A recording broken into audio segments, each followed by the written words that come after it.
നമസ്കാരം.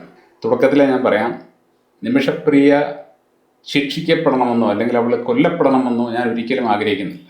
കാരണം ഒരു കുറ്റം ചെയ്ത വ്യക്തിയാണെങ്കിൽ പോലും അനുഭവിക്കാവുന്നതിൻ്റെ പരമാവധി ഇതിനോടകം അനുഭവിച്ചു കഴിഞ്ഞ വ്യക്തിയാണ് നിമിഷപ്രിയ. നമുക്ക് നമ്മുടെ മരണത്തെക്കുറിച്ച് അറിഞ്ഞുകൂടാ. എപ്പോൾ മരിക്കുമെന്ന് നിങ്ങൾക്കോ എനിക്കോ അറിഞ്ഞുകൂടാ. എന്നാൽ അതേക്കുറിച്ചൊരു അറിവ് നമുക്ക് കിട്ടിയാൽ അതോടെ നമ്മുടെ ജീവിതം തീർന്നു എന്ന് തന്നെ പറയാം. മരണത്തിൻ്റെ അനിശ്ചിതത്വമാണ് നമുക്ക് അതേക്കുറിച്ചുള്ള ടെൻഷൻ ഇല്ലാതെ ജീവിക്കാൻ സഹായിക്കുന്നത്. എന്നാൽ നമ്മുടെ മരണം ഇന്ന ദിവസമാണെന്ന് നമ്മൾ കൃത്യമായിട്ട് അറിഞ്ഞാൽ നമ്മുടെ മനസ്സിൽ പിന്നെ ആ ഒരൊറ്റ ദിവസത്തെക്കുറിച്ചുള്ള ഓർമ്മകൾ മാത്രമേ കാണൂ. കടന്നു പോകുന്ന ഓരോ നിമിഷവും നമ്മളെ ഭയപ്പെടുത്തും. മരണത്തിലേക്കുള്ള കൃത്യമായ ഒരു സഞ്ചാരം മാത്രമേ നമ്മുടെ ജീവിതം മാറും. മറ്റൊന്നും തന്നെ നമുക്ക് ആസ്വദിക്കാനോ അനുഭവിക്കാനോ പറ്റില്ല. അപ്പോൾ അത്തരത്തിലുള്ള ഒരു മാനസികാവസ്ഥയിലൂടെയാണ് ഇക്കണ്ട വർഷങ്ങളൊക്കെ നിമിഷപ്രിയ കടന്നു വന്നിട്ടുള്ളത്. അതുകൊണ്ട് തന്നെ നിമിഷപ്രിയയ്ക്ക് വേണ്ടി നടത്തുന്ന സകല മോചന ശ്രമങ്ങളും ഫലം കാണണമെന്ന് ആത്മാർത്ഥമായിട്ട് ആഗ്രഹിക്കുകയും പ്രാർത്ഥിക്കുകയും ചെയ്യുന്ന ഒരാളാണ് ഞാൻ. പക്ഷേ നമ്മുടെ മുമ്പിലേക്ക് നിമിഷപ്രിയ തന്നെ ഒരു പത്രമാധ്യമത്തിലൂടെ നൽകിയ വിവരങ്ങൾ, ആ വിവരങ്ങളിൽ കാണുന്ന ചില പൊരുത്തക്കേടുകൾ, ചില സംശയങ്ങൾ, അത് ചോദിക്കാൻ ഇത് വായിക്കുന്ന ഏതൊരു വ്യക്തിക്കും അവകാശമുണ്ട്, അധികാരമുണ്ട്. നമ്മുടെ മുമ്പിലേക്ക് പത്രത്തിലൂടെയോ ടി വിയിലൂടെയോ എന്തെങ്കിലും ഒരു വാർത്ത ആരെങ്കിലും ഇട്ടു തരുമ്പോൾ അത് അതേപടി നിങ്ങൾ വിശ്വസിച്ചോണം എന്നാണ് ആ തരുന്ന ആളോ ടി വിക്കാരനോ പത്രക്കാരനോ ചിന്തിക്കുന്നതെങ്കിൽ അങ്ങനെ വിശ്വസിക്കുന്ന ആൾക്കാർ ധാരാളമായിട്ട് നമ്മുടെ നാട്ടിലുണ്ട്. പക്ഷേ ഭാഗ്യവശാലോ നിർഭാഗ്യവശാലോ ആ കൂട്ടത്തിൽ ഞാൻ പെടില്ല.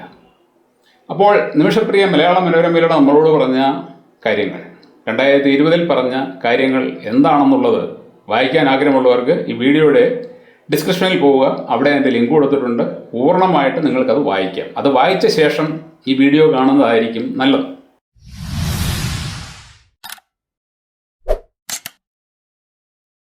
അപ്പോൾ ഒന്നാമത്തെ ചോദ്യം ഈ ഫീച്ചറിലെ ഈ ഭാഗത്തിനാണ്. ആ ഭാഗം ഞാൻ നിങ്ങൾക്ക് വേണ്ടി ഒന്ന് വായിക്കാം. കോട്ടയം കുറുവലങ്ങാട് നഴ്സിംഗ് പഠിച്ച ശേഷം 2008 നഴ്സായി എത്തുന്നത്. ഇതിൽ ഈ ഭാഗത്ത് നമ്മുടെ ചോദ്യം വരുന്ന ഇവിടെയാണ്. 2012 ഭർത്താവിനൊപ്പമാണ് വീണ്ടും സനയിലെത്തുന്നത്. അവിടെ അദ്ദേഹം വെൽഡറായിട്ട് ജോലി ചെയ്തെങ്കിലും സാമ്പത്തികമായി കാര്യമായ നേട്ടമില്ലാതായതോടെ ഒരു ക്ലിനിക്ക് തുടങ്ങാൻ തീരുമാനിക്കുകയായിരുന്നു. അങ്ങനെയാണ് ജോലി ചേരുന്ന ക്ലിനിക്കിൽ ചികിത്സയ്ക്കെത്തുന്ന തലാൽ അബ്ദു മെഹ്ദി എന്ന യമൻ പൗരനുമായിട്ട് പരിചയത്തിലാകുന്നതും അദ്ദേഹത്തോട് ക്ലിനിക്ക് തുടങ്ങുന്ന കാര്യം സംസാരിക്കുന്നത്. ഇവിടെ നിമിഷപ്രിയ പറയുന്നത് അവളും ഭർത്താവും യമനിൽ ജോലി ചെയ്തു. അദ്ദേഹം വെൽഡറായിട്ട് ജോലി ചെയ്യുന്നു, നിമിഷപ്രിയ നഴ്സായിട്ട് ജോലി ചെയ്യുന്നു. രണ്ടുപേരും ജോലി ചെയ്തിട്ടും കാര്യമായ സാമ്പത്തിക നേട്ടമൊന്നും ഇല്ലാതായതോടെ ഒരു ക്ലിനിക്ക് തുടങ്ങാൻ തീരുമാനിക്കുകയായിരുന്നു. ഇതൊരു വിചിത്രമായ വാദമല്ലേ, അല്ലെങ്കിൽ ഒരു വിചിത്രമായ അഭിപ്രായമല്ലേ എന്നാണ് എൻ്റെ ചോദ്യം. കാരണം ജോലി ചെയ്ത് കുറേ പണം കയ്യിൽ വന്നപ്പോൾ ആ പണം മുടക്കി ഒരു ബിസിനസ് ചെയ്യാൻ ഞങ്ങൾ തീരുമാനിച്ചു എന്നാരെങ്കിലും പറഞ്ഞാൽ അതിൽ നമുക്ക് പ്രത്യേകിച്ച് ഇല്ലോജിക്കലായിട്ടൊന്നും തോന്നില്ല. എന്നാൽ ഇവിടെ ജോലി ചെയ്തിട്ടും പണമൊന്നുമില്ല കയ്യിൽ. പണമൊന്നുമില്ലാത്ത അവസ്ഥയിൽ ഒരു ബിസിനസ് തുടങ്ങാൻ തങ്ങൾ തീരുമാനിച്ചു എന്ന് പറയുമ്പോൾ പണമില്ലാതെ എങ്ങനെയാണ് ബിസിനസ് ചെയ്യാൻ പറ്റുക എന്നതാണ് ഒന്നാമത്തെ ചോദ്യം. രണ്ടാമത്തെ ചോദ്യം ഈ ഭാഗത്ത് നിന്നുള്ളതാണ്. നാട്ടിലേക്ക് തിരിച്ചപ്പോൾ ക്ലിനിക്ക് തുടങ്ങാൻ സഹായിക്കാമെന്ന് പറഞ്ഞ തലാലും കേരളം കാണാൻ വരുമെന്ന് പറഞ്ഞു. 1 മാസം അവധി ഉണ്ടായിരുന്നു. അങ്ങനെ അദ്ദേഹവും മറ്റൊരു കൂട്ടുകാരിയുമായാണ് കേരളത്തിലെത്തുന്നത്. തന്നോടൊപ്പം വീട്ടിൽ വരികയും പല സ്ഥലങ്ങൾ കാണാൻ പോവുകയും ചെയ്തു. ഇതിനിടെ വീട്ടിൽ വന്നപ്പോൾ വിവാഹ ആൽബം കാണിച്ചിരുന്നു. അതിൽ നിന്ന് ഫോണിൽ ചില ചിത്രങ്ങൾ പകർത്തിയപ്പോൾ പ്രത്യേകിച്ച് അപാകതയൊന്നും തോന്നിയില്ല. തിരികെ അദ്ദേഹത്തോടൊപ്പം മടങ്ങിയപ്പോൾ ഭർത്താവ് കൂടെ വന്നിരുന്നില്ല. പകരം കടം വാങ്ങിയും മറ്റും പണം സ്വരൂപിക്കുകയായിരുന്നു അദ്ദേഹം. സനയിൽ തിരികെ എത്തിയപ്പോൾ പഴയ ക്ലിനിക്കിൽ ജോലിക്ക് പോകാതെ പുതിയ ക്ലിനിക്ക് തുടങ്ങി. ഈ ഭാഗത്തു നിന്നുമുള്ള ചോദ്യം ഇതാണ്. ക്ലിനിക്ക് തുടങ്ങാൻ തങ്ങളുടെ കയ്യിൽ പണമില്ലായിരുന്നു. പണം സ്വരൂപിക്കാൻ വേണ്ടിയാണ് ഭർത്താവിനെയും കൂട്ടി നാട്ടിലേക്ക് വന്നത്. ആ വരവിൽ തലാലും ഒപ്പമുണ്ടായിരുന്നു. തിരിച്ച് ഇവിടെ നിന്നും നിമിഷ പോകുമ്പോൾ ഭർത്താവ് കൂടെ പോയില്ല. അദ്ദേഹം കടം വാങ്ങിയും മറ്റും പണം സ്വരൂപിക്കാനായിട്ട് നാട്ടിൽ തന്നെ തുടർന്നു എന്നാണ് പറയുന്നത്. പക്ഷേ തിരികെ യമനിൽ എത്തിയ നിമിഷപ്രിയ പഴയ ജോലിക്ക് പ്രവേശിക്കാതെ ക്ലിനിക്ക് തുടങ്ങിയെന്നാണ് പറയുന്നത്. ഭർത്താവ് പണം സമാഹരിക്കാനായിട്ട് നാട്ടിൽ നിൽക്കുകയാണ് എങ്കിൽ യമനിലെത്തിയ നിമിഷപ്രിയയ്ക്ക് എങ്ങനെ ക്ലിനിക്ക് തുടങ്ങാൻ പറ്റി എന്നതാണ് എൻ്റെ ചോദ്യം. ഭർത്താവ് പണം അങ്ങോട്ട് അയച്ചു കൊടുത്തതായിട്ടോ അത് ഏതെങ്കിലും സമയത്ത് കിട്ടിയതായിട്ടോ നിങ്ങൾ ഈ ഫീച്ചർ വായിച്ചാൽ അതിലെങ്ങും തന്നെ നിമിഷപ്രിയ പറയുന്നില്ല. ഭർത്താവ് പണം സമാഹരിക്കാൻ നാട്ടിൽ നിൽക്കുമ്പോൾ തങ്ങൾ തിരികെ പോയെന്നും അവിടെ എത്തി ക്ലിനിക്ക് തുടങ്ങിയെന്നുമാണ് ഇതിൽ പറയുന്നത്. അങ്ങനെയാണെങ്കിൽ ഈ ക്ലിനിക്ക് തുടങ്ങാൻ ആരാണ് പണം മുടക്കിയത്? അടുത്ത ഭാഗം, ഇതിനകം ആദ്യം ജോലി ചെയ്തിരുന്ന ക്ലിനിക്കിലെ ഉടമ വഴക്കിന് വന്നു. അവർക്ക് വരുമാനം കുറഞ്ഞു എന്നായിരുന്നു പരാതി. ഇതോടെ പ്രശ്നം പരിഹരിക്കാനായി ക്ലിനിക്കിൻ്റെ ഓഹരിയിൽ ഒരു ഭാഗം അദ്ദേഹത്തിന് നൽകാൻ തീരുമാനിച്ചു. കരാർ എഴുതിയപ്പോൾ അറബി ആയിരുന്നതിനാൽ എന്താണ് എന്ന് വ്യക്തമല്ലായിരുന്നു. 33% ഓഹരി പഴയ ക്ലിനിക്ക് ഉടമയ്ക്ക് കൊടുത്തപ്പോൾ ബാക്കി 67% തലാലിൻ്റെ പേരിൽ എഴുതി. ഇത് പിന്നീട് അറബി പഠിച്ച ശേഷമാണ് തിരിച്ചറിയുന്നത്. ഇത് വളരെ വിചിത്രമായ ഒരു കാര്യമായിട്ട് എനിക്ക് തോന്നി. നിങ്ങൾക്ക് തോന്നുന്നുണ്ടോ എനിക്ക് അറിഞ്ഞുകൂടാ. അതായത് നിമിഷപ്രിയ പുതിയ ക്ലിനിക്ക് തുടങ്ങി. അങ്ങനെ ആ ക്ലിനിക്ക് തുടങ്ങിയപ്പോൾ അവൾ മുമ്പ് ജോലി ചെയ്തിരുന്ന ക്ലിനിക്കിൻ്റെ ഉടമ വഴക്കിടാൻ വന്നു. നിങ്ങൾ എന്തിനാണ് ക്ലിനിക്ക് തുടങ്ങിയത്? നിങ്ങൾ ക്ലിനിക്ക് തുടങ്ങിയതോടെ എൻ്റെ കച്ചവടം കുറഞ്ഞു, എനിക്ക് കാശ് തരണം. അപ്പോൾ ഇവർ സമ്മതിച്ചു, ഞങ്ങൾ കാശ് തരാം. ഈ ക്ലിനിക്ക് ഉണ്ടാക്കുന്ന ലാഭത്തിൻ്റെ 33% നിങ്ങൾക്ക്, 67% തലാലിന്. നിങ്ങൾ എവിടെയെങ്കിലും ഇങ്ങനെ ഒരു സംഭവം കേട്ടിട്ടുണ്ടോ? ഞാൻ കേട്ടിട്ടില്ല. അതായത് നിങ്ങളൊരു ബിസിനസ് സ്ഥാപനം തുടങ്ങുന്നു, അതിനടുത്തുള്ള ഒരു ബിസിനസ് സ്ഥാപനത്തിന് കച്ചവടം കുറഞ്ഞു, അതിൻ്റെ പേരിൽ കച്ചവടം കുറഞ്ഞു, അയാൾ വഴക്കിടാൻ വരുന്നു. അപ്പോൾ ഇവർ ഇതിൻ്റെ ലാഭം, ഈ ബിസിനസ് സ്ഥാപനത്തിൻ്റെ 33%, 3/1 ലാഭം അയാൾക്ക് കൊടുക്കാമെന്ന് തീരുമാനിക്കുന്നു. ഒട്ടും തന്നെ ഉൾക്കൊള്ളാൻ പറ്റാത്ത ഒരു കാര്യമാണ് ഇവിടെ നിമിഷ പറഞ്ഞിരിക്കുന്നത്. മറ്റൊരു വ്യക്തിക്ക് യാതൊരു അവകാശവുമില്ലാത്ത, ഇൻവെസ്റ്റ്മെൻ്റ് ഇല്ലാത്ത, അയാൾ ജോലി ചെയ്യാത്ത ഒരു സ്ഥാപനം എന്തിന് അയാൾക്ക് ലാഭവിഹിതം കൊടുക്കണം? ഈ ചോദ്യത്തിൻ്റെ ഉത്തരം നമുക്ക് ഡെഫിനറ്റായിട്ടും കിട്ടേണ്ടതാണ്. അതുപോലെ തന്നെ ആ കരാർ എഴുതിയപ്പോൾ തനിക്കത് മനസ്സിലാക്കാൻ പറ്റിയില്ല എന്നും പിന്നീട് അറബി പഠിച്ച ശേഷമാണ് മനസ്സിലായതെന്നും പറയുന്നുണ്ട്. ഒരു കരാർ എഴുതുമ്പോൾ ഗൾഫ് രാജ്യങ്ങളിൽ എവിടെ തന്നെ ആയാലും അറബിക്കൊപ്പം തന്നെ വേണമെങ്കിൽ ഇംഗ്ലീഷിൽ ട്രാൻസ്ലേറ്റ് ചെയ്ത് കൊടുക്കുന്ന ആൾക്കാരുണ്ട്. വേണമെങ്കിൽ നിമിഷയ്ക്ക് അങ്ങനെ ചെയ്യാമായിരുന്നു, പക്ഷേ എന്തുകൊണ്ടോ അത് ചെയ്തില്ല എന്നാണ് ഇതിൽ പറയുന്നത്.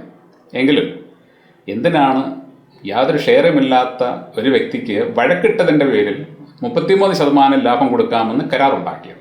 ഈ ഭാഗത്ത് നിമിഷ പറയുന്നത് എങ്ങനെ തലാലിൻ്റെ ഭാര്യയായിട്ട് മാറി എന്നതാണ്. തലാൽ നിമിഷ തൻ്റെ ഭാര്യയാണെന്ന് അവിടെ എല്ലാവരോടും പറഞ്ഞു നടക്കുമായിരുന്നു. അങ്ങനെ അയാൾ പറഞ്ഞു നടക്കുന്നതിൻ്റെ പേരിൽ നിമിഷപ്രിയ തന്നെ പോലീസിൽ ചെന്ന് ഒരു പരാതി കൊടുത്തെന്നും, അങ്ങനെ പരാതി കൊടുത്തപ്പോൾ പോലീസ് 2 പേരെയും വിവാഹ തട്ടിപ്പിൻ്റെ പേരിൽ അറസ്റ്റ് ചെയ്തു എന്നും കോടതി അവരെ ശിക്ഷിച്ചു എന്നുമാണ് പറയുന്നത്. 16 ദിവസം അതിൻ്റെ പേരിൽ അവർ ജയിലിൽ കിടന്നു. ഇവിടെ ഉയരുന്ന ഒന്നാമത്തെ ചോദ്യം, ഒരാൾ മറ്റൊരാളെക്കുറിച്ച് അപവാദം പറഞ്ഞു നടക്കുന്നു. ആരെക്കുറിച്ചാണോ അപവാദം പറയുന്നത് ആ ആൾ ചെന്നിട്ട് പോലീസിൽ പരാതി പറയും. അങ്ങനെ പരാതി പറയുമ്പോൾ ഈ പരാതിക്കാരനെ എന്തിനാണ് അറസ്റ്റ് ചെയ്യുന്നത്? അങ്ങനെ അറസ്റ്റ് ചെയ്യേണ്ട കാര്യം എന്താണ്? ആരാണോ അപവാദം പറഞ്ഞത് അയാളെ അല്ലേ അറസ്റ്റ് ചെയ്യേണ്ടത്? അപ്പോൾ അയാളെ അറസ്റ്റ് ചെയ്യുന്നതിന് പകരം അയാളെയും ഇയാളെയും കൂടി അറസ്റ്റ് ചെയ്തു എന്നത് വിശ്വസിക്കാൻ വീണ്ടും പ്രയാസമുള്ള കാര്യമാണ്. കാരണം ഇവിടെ അപവാദം പറഞ്ഞതിന് പരാതി പറഞ്ഞു എന്നാണ് പറയുന്നത്. പക്ഷേ വിവാഹ തട്ടിപ്പിനാണ് പോലീസ് കേസെടുത്തത്.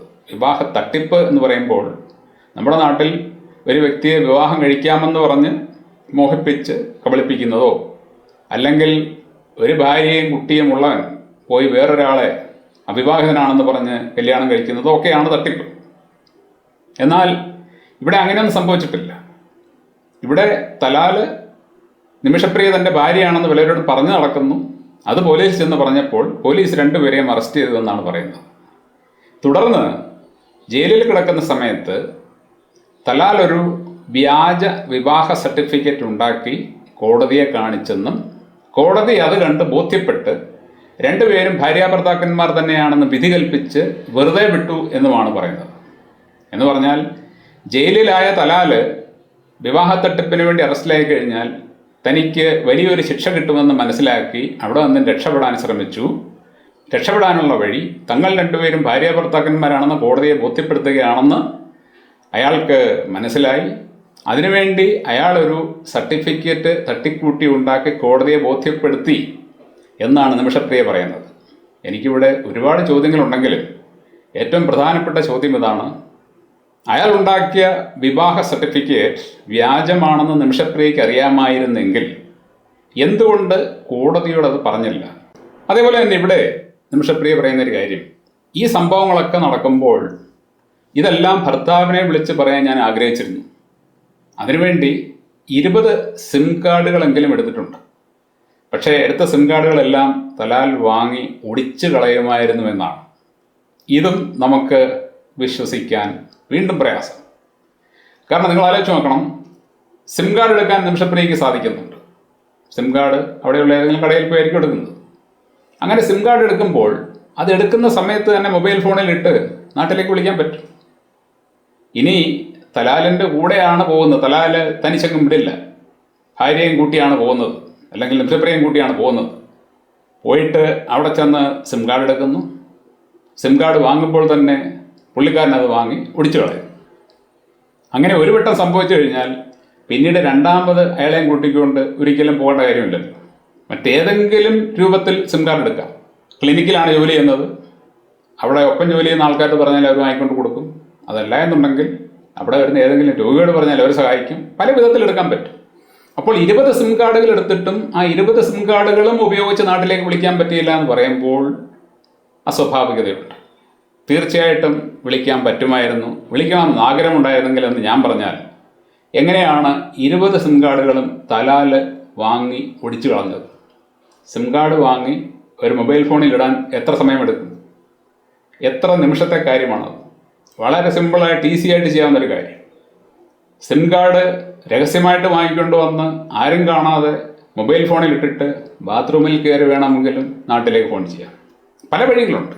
പക്ഷേ അത് നടന്നില്ല എന്ന് പറയുമ്പോൾ തീർച്ചയായിട്ടും അസ്വാഭാവികമായ ഒരു വിശദീകരണമാണ് ഇത്. ഇവിടെ താൻ എങ്ങനെ തലാലിൻ്റെ ഭാര്യയായിട്ട് മാറി എന്നാണ് നിമിഷപ്രിയ വിശദീകരിക്കുന്നത്. ജയിലിൽ നിന്ന് പുറത്തു വന്നപ്പോൾ അയാളുടെ വീട്ടുകാരെ കാണാൻ പോയി. പക്ഷേ താൻ അയാളുടെ ഭാര്യയല്ല എന്നുള്ളത് അവർ വിശ്വസിക്കാൻ തയ്യാറായില്ല എന്നാണ് നിമിഷപ്രിയ പറയുന്നത്. അവരത് വിശ്വസിക്കാൻ തയ്യാറായില്ലെങ്കിൽ അതിൻ്റെ അർത്ഥം എന്താണ്? അവരുടെ 100% ധാരണ ഇവർ രണ്ടുപേരും ഭാര്യാഭർത്താക്കന്മാർ ആണെന്നായിരുന്നു. ഒരു പുരുഷനും സ്ത്രീയും ഭാര്യയും ഭർത്താവുമാണെന്ന് ആരെങ്കിലും ധരിക്കുന്നുണ്ടെങ്കിൽ, അങ്ങനെ പൂർണ്ണമായിട്ടും വിശ്വസിക്കുന്നുണ്ടെങ്കിൽ അതെങ്ങനെയാണ് സാധ്യമാകുന്നത്? ഞാൻ പറയാൻ നിങ്ങൾക്കറിയാം. അപ്പോൾ ഇവർ രണ്ടുപേരും ഭാര്യാഭർത്താക്കന്മാർ അല്ലായിരുന്നുവെങ്കിൽ, അവർ രണ്ടുപേരും അങ്ങനെയൊന്നുമല്ല ജീവിച്ചിരുന്നത് എങ്കിൽ എന്തുകൊണ്ടാണ് തലാലിൻ്റെ വീട്ടുകാർ നിമിഷപ്രിയ ഇത് ചെന്ന് പറഞ്ഞപ്പോൾ അത് വിശ്വസിക്കാതിരുന്നത്?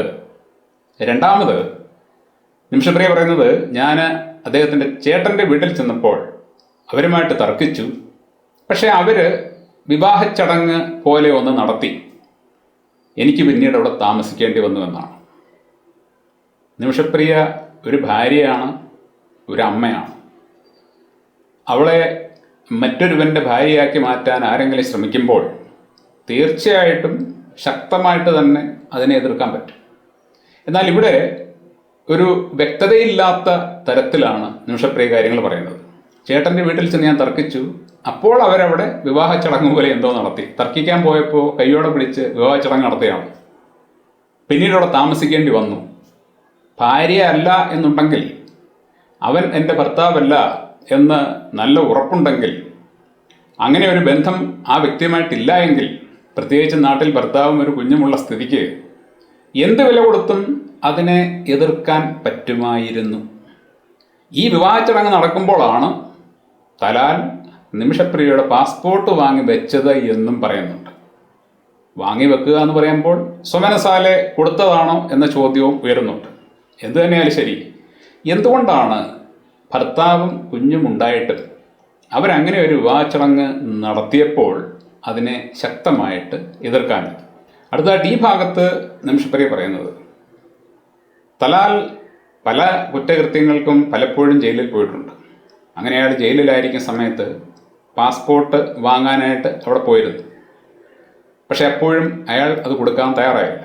അങ്ങനെ ഇവരുടെ സ്ഥിതി കണ്ട് ആ ജയിലിലെ ഒരു ഉദ്യോഗസ്ഥൻ ഇവളെ സഹായിക്കാമെന്ന് ഏൽക്കുകയും എങ്ങനെയെങ്കിലും തലാലിന് ഒന്ന് ബോധം കെടുത്തി നൽകിയാൽ അവനെ ദൂരെയുള്ള ഏതെങ്കിലും സ്ഥലത്തേക്ക് കൊണ്ടുപോയി അടിയോ ഇടിയോ കൊടുത്ത് സമ്മതിപ്പിച്ച് നിമിഷപ്രിയ അവൻ്റെ ഭാര്യയല്ല എന്ന് എഴുതി മേടിച്ചിട്ട് പിന്നീട് നിയമാനുസൃതം അവൻ്റെ പക്കൽ നിന്നും പാസ്പോർട്ട് വാങ്ങാമെന്നായിരുന്നു. ഇവിടെ നമുക്ക് മനസ്സിലാക്കാൻ പറ്റുന്ന കാര്യം, ഈ പാസ്പോർട്ട് തലാലിൻ്റെ പക്കൽ ഉണ്ടെങ്കിൽ അത് അവൻ ഏതോ ലോക്കാൻ കീഴിൽ വെച്ചിരിക്കുകയാണ്. നിമിഷപ്രിയയ്ക്ക് അത് കിട്ടില്ല, അവൻ എടുത്തു കൊടുക്കാതെ അത് കിട്ടില്ല.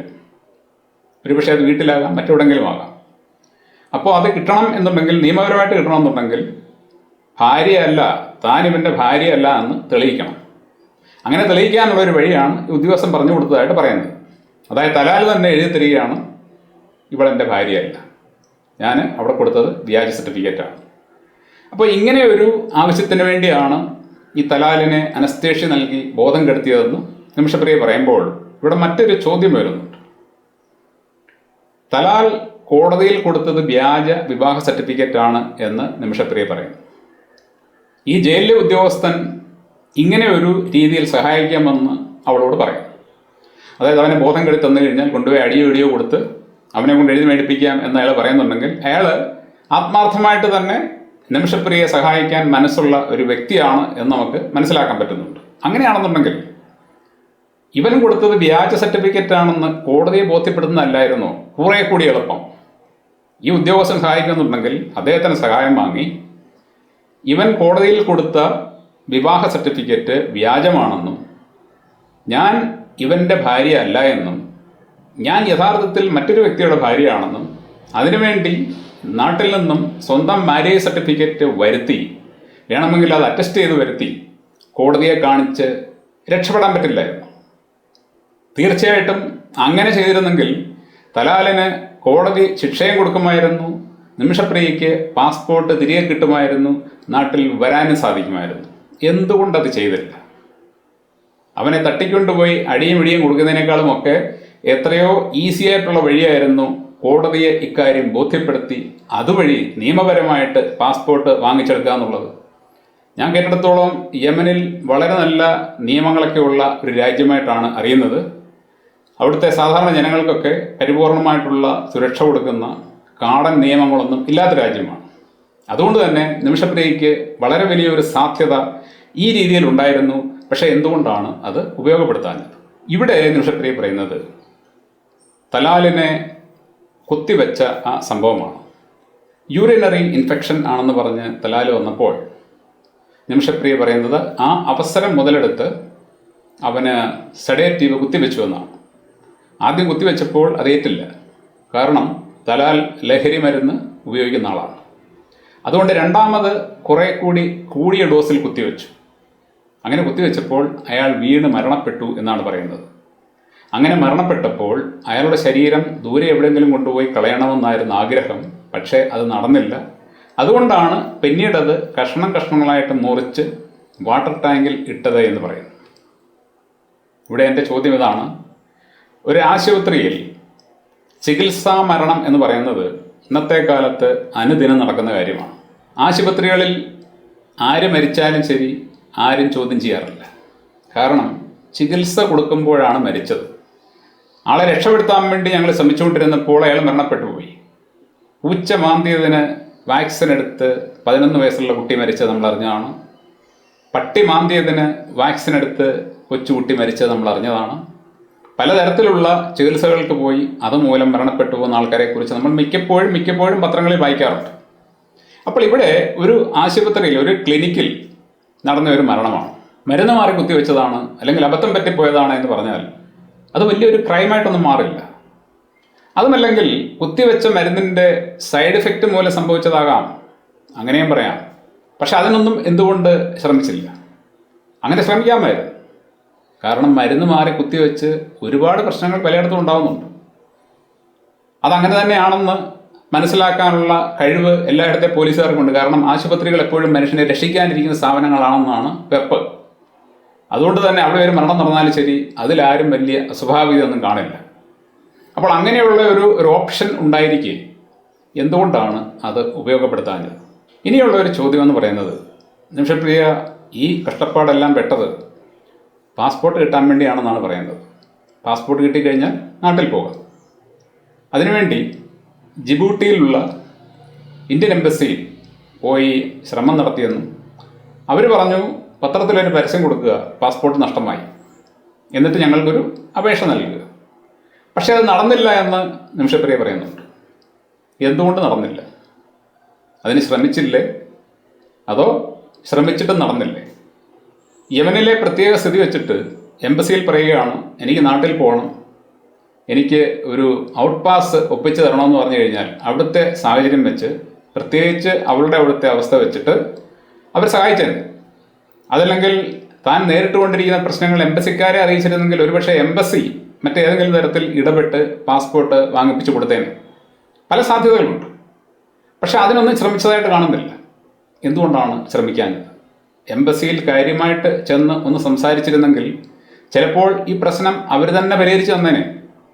യമൻ എന്ന് പറയുന്ന രാജ്യത്തെ ആൾക്കാർക്ക് ആ സമയത്ത് നമ്മുടെ രാജ്യം പ്രത്യേക പരിഗണന കൊടുത്തുകൊണ്ടിരുന്ന ഒരു സമയമാണ്. അതുകൊണ്ട് തന്നെ അതിനുള്ള സാധ്യത വളരെ കൂടുതലായിരുന്നു. അപ്പോൾ അതും അവിടെ സംഭവിച്ചിട്ടില്ല. അപ്പോൾ ഈ ചോദ്യങ്ങളെല്ലാം തന്നെ നിമിഷപ്രിയ പറഞ്ഞ കാര്യങ്ങളിൽ നിന്നും വരുന്ന ചോദ്യങ്ങളാണ്.